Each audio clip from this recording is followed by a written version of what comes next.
Azerbaijan's assistant to the president, Hikmet Hajiyev, has reaffirmed the country's commitment to addressing climate change, while rejecting accusations of greenwashing in a recent article published on Euronews.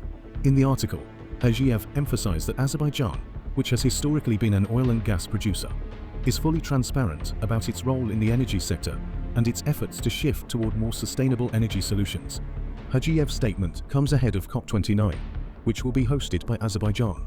He argued that the conference's location in the country should not be seen as a contradiction, noting that Azerbaijan openly acknowledges its past as a major oil and gas producer and has used revenues from fossil fuels to drive progress in sectors such as healthcare, education, and infrastructure.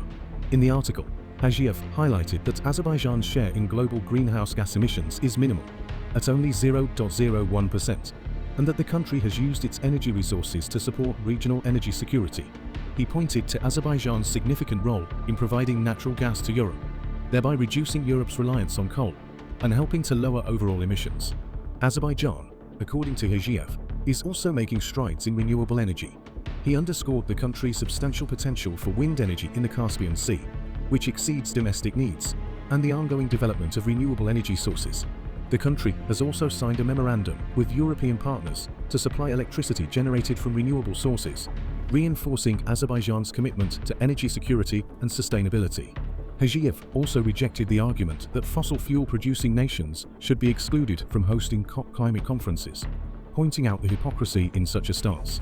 If producers should be precluded from hosting COP, then why not also the consumers who import and burn the fossil fuels? No country in the world meets this criterion. In his article, Hajiyev also highlighted geopolitical factors that had prevented Azerbaijan from hosting such a significant conference in the past, particularly the occupation of Azerbaijani territories by Armenia.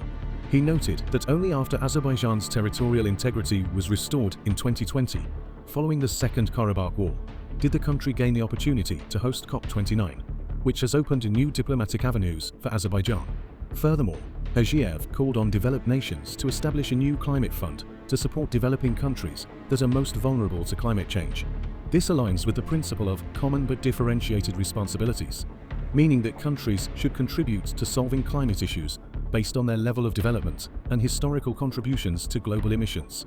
Hajiyev concluded that while the task of transitioning to cleaner energy is challenging, superficial criticism is not the answer.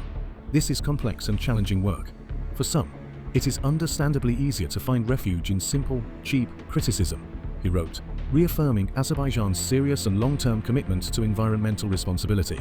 The COP29 conference is expected to be a pivotal moment for Azerbaijan's role in global climate discussions, highlighting both its energy evolution and its efforts to contribute meaningfully to a more sustainable future.